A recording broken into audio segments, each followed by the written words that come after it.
Readers love great characters. Think back to your favorite stories of all time. You might remember the story details. You might remember bits of dialogue. You might remember the setting descriptions.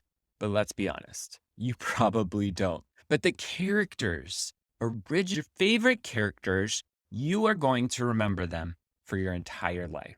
So how do you do that? How do you create great characters? Now, the short answer is character development, but what is character development and how can you as a writer use it to create characters that readers love? That's what we're going to be talking about in this video. We'll start by discussing the definition of character development. Then we'll talk about each phase of the character development process, from creating to developing to storytelling with great characters.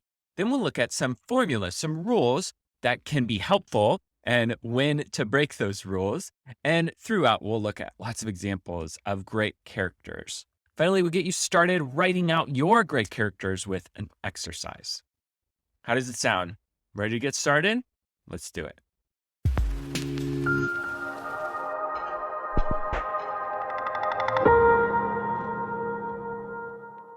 So first of all, what is character development? I think there are 3 steps.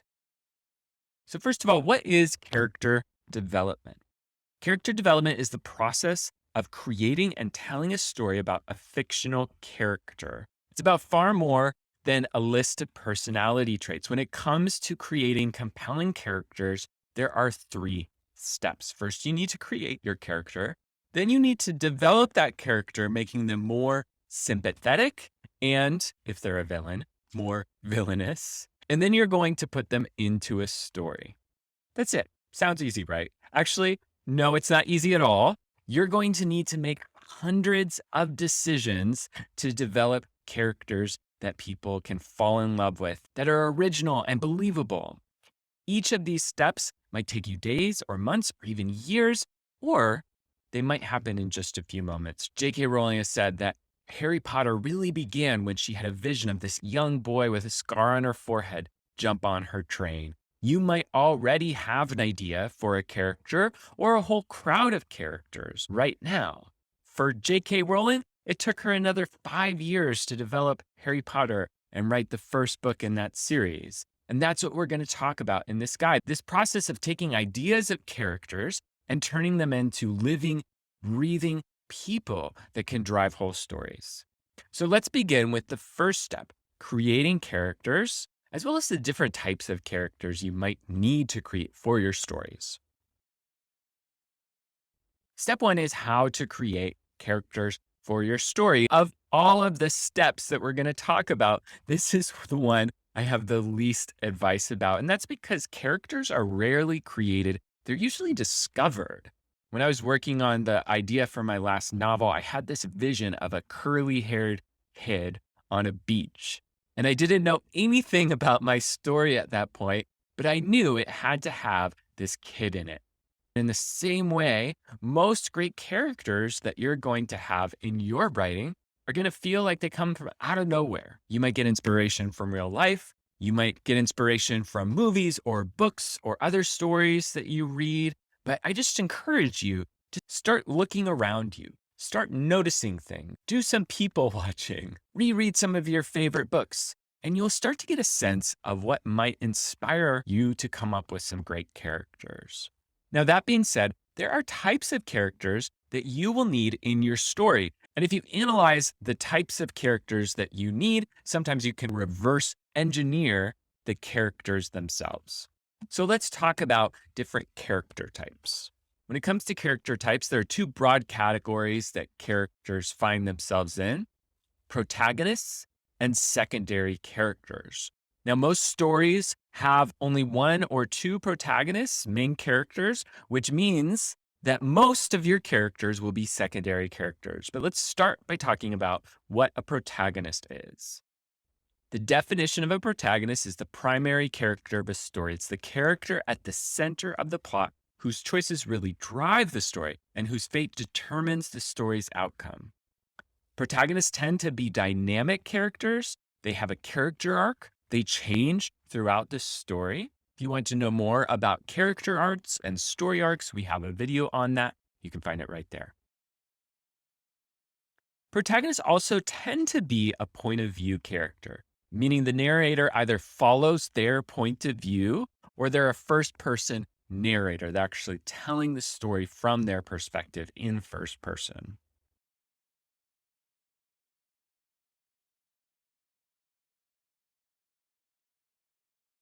Now, a quick warning: unless you're writing a love story, which frequently has two protagonists, the couple, just be careful about having more than one protagonist. I think there's a reason why George R. R. Martin is still trying to finish A Song of Ice and Fire. The more point of view characters you have, the more protagonists you have, the more complicated your narrative is going to be, and the more problems you're going to face. So keep your story simple, especially if this is your first novel, and just choose one protagonist. Now, when it comes to protagonists, there are actually three different types. The first is the classic hero. Think about Harry Potter, Jane Eyre, Atticus Finch, Katniss Everdeen. Classic heroes are brave, they're selfless, they always try to do the right thing. Then there's the anti-hero. Anti-heroes include Severus Snape, Huck Finn, Han Solo. Anti-heroes are not usually noble. Rarely do they do the right thing. In ordinary circumstances, they might actually be considered the villain, but there's something about them that draws us into their story and they can center the plot as a hero. And the third type of protagonist is the ordinary hero. Here, think about Neville Longbottom, Holden Caulfield, Jane Austen's Emma Woodhouse. These characters have an even mix of admirable qualities and kind of less admirable quality. They are your average person. So in the comments, let me know, what type of protagonist do you have for your story? So again, the next category of characters are secondary characters, and these contain all the other types of characters. Let's run through those really quickly. First, you have the villain or the antagonist. Now, not every story has a villain, but for the ones that do, the villain is the chief source of external conflict in the story. Then you have love interests and love rivals. In stories with a love plot or a love subplot, the love interest is the chief love interest for the protagonist. They may even be a protagonist themselves. This character might be static, meaning they don't change over the course of the story, or they could be dynamic, but they add to the romantic tension. And in the same way, most love stories involve rivals, other love interests who create love triangles and further increase the romantic tension. Next, you have foil characters. Foil characters are a type of secondary character who kind of act as a mirror to the protagonist. Often they're very similar to the protagonist, but they're different in one major way that allows us to better understand who the protagonist is and the choices that they need to make. Another type of secondary character is a mentor character. This is a mainstay of the hero's journey plot structure. So if you're telling a hero's journey story, you are probably going to have some kind of mentor. The mentor is a character who steers the protagonist. Often, coming of age stories that don't have a mentor character end in tragedy. So if your story does not have a mentor or they have a bad mentor, it might not go very well for the protagonist. One of my favorite types of characters is a sidekick. A sidekick character is someone who supports the protagonist. These characters give you a ton of opportunities for characterization. Often they have the best dialogue in the whole story, and they give us a lot of chances for insight into our protagonist's mindset. Now, sidekick characters appear in all genres, from romance to adventure to mystery stories, to coming of age stories. Sidekicks, in my opinion, are truly some of the most fun characters you can have. Some examples of sidekicks would be Mercutio from Romeo and Juliet, Samwise Gamgee from Lord of the Rings, Inspector Beauvoir from the Inspector Gamache series, and many, many more.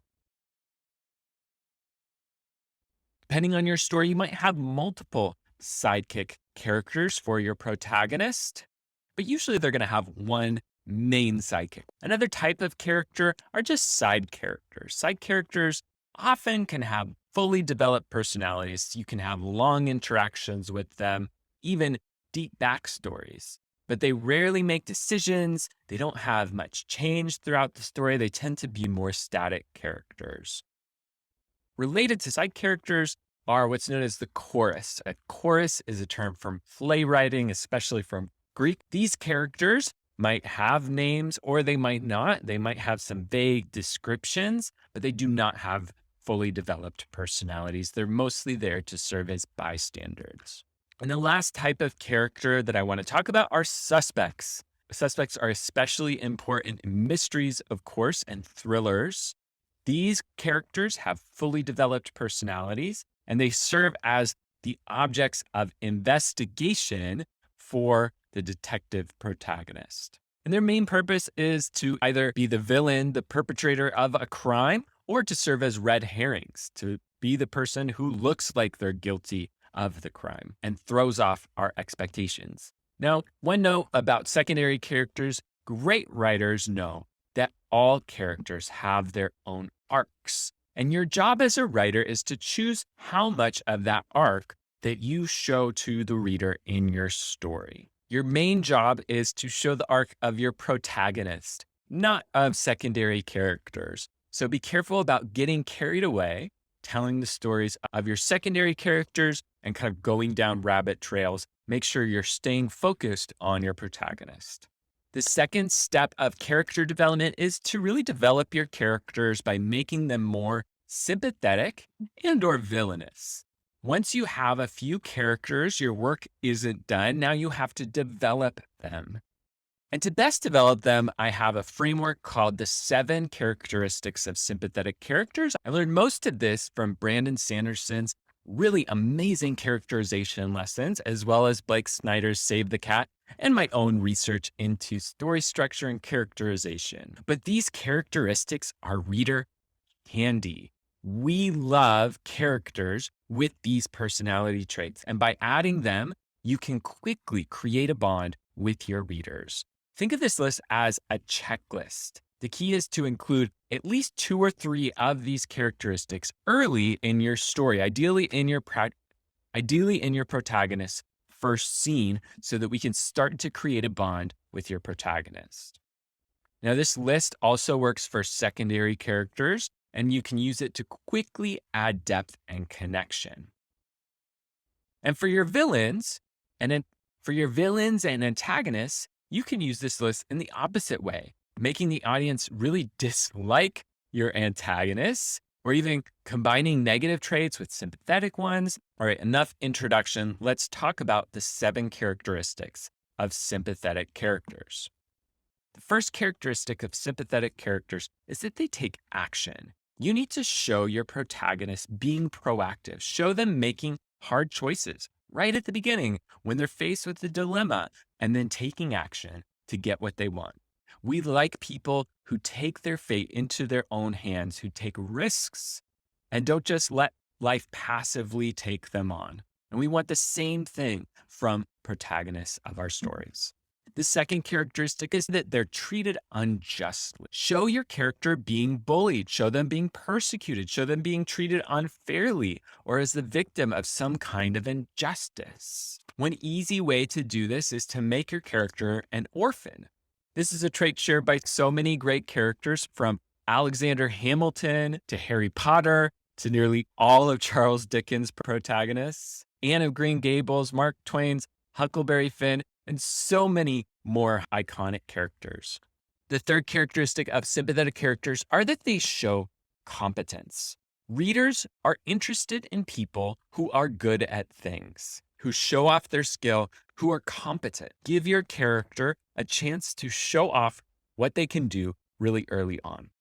The fourth characteristic of sympathetic characters are that they have friends. It's an amazing shortcut. Just by giving your character a friend early on in the story allows us to create a really quick bond with them. We are attracted as humans to people who show that they already have people who like them. And just by having a friend, it makes us more interested in someone. It's social proof. So show your protagonist is likable by surrounding them with other interesting characters right at the beginning.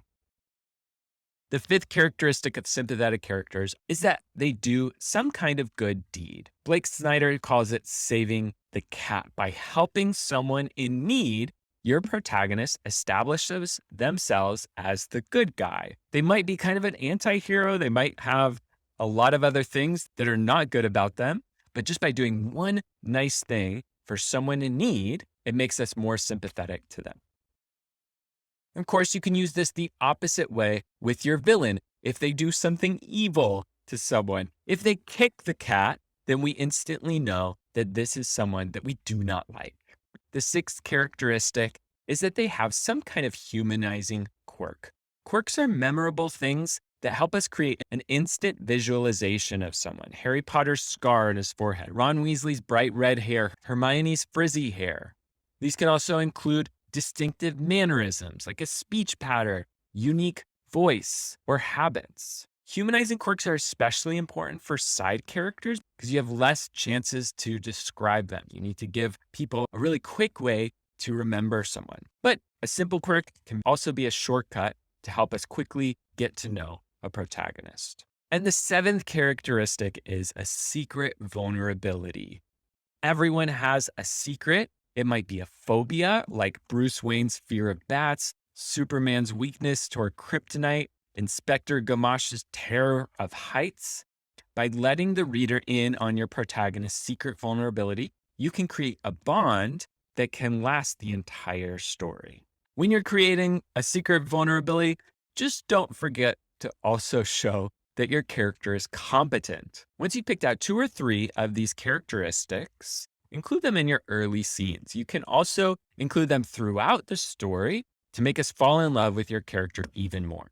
The third step of character development is to throw your character into a story. This is the most important step and one that many writers take way too long to get to. Some writers believe that you have to know every aspect of each character before they start writing their book. This can really be a waste of time because your job as a writer is to put your character into stressful, high conflict situations. And in these moments, your character's favorite afternoon snack is going to be the furthest thing from their mind. That isn't to say you shouldn't spend some time getting to know your characters. Just recognize that telling a story, is the beginning. The real character development begins when you start telling your story. So developing your character arc and developing your story arc are really the same thing. They follow the same process. There's 6 elements of plot that you can think through as you're developing your character arc. I go into detail on this in my book, The Right Structure, but I'll give you a quick summary here as it relates to character development. The first step is your exposition. You want to begin with your character's normal. What does normal look like for your protagonist? This should take about a half a scene, maybe 3 scenes at most, to show what normal looks like for your character. The second step is your inciting incident. Here, a problem or opportunity interrupts the character's status quo. In the inciting incident, something interrupts the character's normal life. It forces them to respond. For example, Harry Potter gets an admissions letter from Hogwarts. Or in the Inspector Gamache series, a dead body is discovered in 3 kinds, and they have to call Inspector Gamache in to investigate. Or in Braveheart, William Wallace's wife is killed by the English. The third step is the rising action, also known as progressive complications. Here, problems and complications increase for the protagonist, causing a lot of conflict. As the story continues, things need to get more and more challenging for the protagonist. Maybe they're getting better, maybe they're getting worse, but they're definitely getting more complicated. And here it's useful to remember that century-old writing advice. In the first act, put your character up a tree. In the second act, throw rocks at them. In the final act, bring them down. This is the throwing rocks part. But as you increase the conflict, your character is really going to start to develop right before your eyes. You might discover new aspects to their personality as they get into trouble that you had no idea about it when you were first developing them. The fourth step is the dilemma. You need to give your character an impossible choice. The entire purpose of the rising action and progressive complications is to put your character into a situation that is impossible. They have a dilemma where they have two equally difficult choices. There's this one moment in Frozen that I find really useful. And spoiler alert here if you somehow haven't seen Frozen. But in this scene, Princess Anna is moments away from freezing solid. And the only thing that can save her is a true love's kiss from Kristoff, who is also racing toward her. But at the same moment, she sees Prince Hans about to kill her sister. And it sends her into this dilemma, into this impossible choice. What does she do? Option A, does she save herself? Does she continue toward Kristoff, allowing Elsa to die? Or option B, does she save her sister, choosing to stop Hans, but sacrificing herself in the process? It's an impossible choice, but it's dilemmas like this that are the engines of great stories and great characters. The fifth step is your climax. The protagonist makes their choice and high conflict and action follows. The dilemma leads right into the choice, and the result of that choice leads to the moment of highest action and conflict in your story. And this choice is so essential because it really is the test that reveals your protagonist's true character. Don't skip that choice, whatever you do. And finally, you have the denouement. The protagonist's new normal is established. So what does your character's new normal look like after going through all of that conflict and drama in the story? This moment is usually just one scene right at the end, and we get to enjoy and bond with the character one last time before the end of the story. So those are the 3 steps of character development. Now that you know everything about developing great characters, let's put your knowledge to practice with a creative writing exercise. First, choose one of the character types that we talked about and just spend 5 minutes or so sketching out their character, brainstorming different ideas about them. Then after your 5 minutes are up, write a scene with your character as they go through those 6 plot steps: exposition, inciting incident, rising action, dilemma, climax, and denouement. Once you finish your scene, we'll have a link in the chat where you can share your scene and get feedback in a community of other writers. All right, that's it for me. I hope this lesson was helpful. Make sure to hit like, subscribe to the channel. Good luck and happy writing.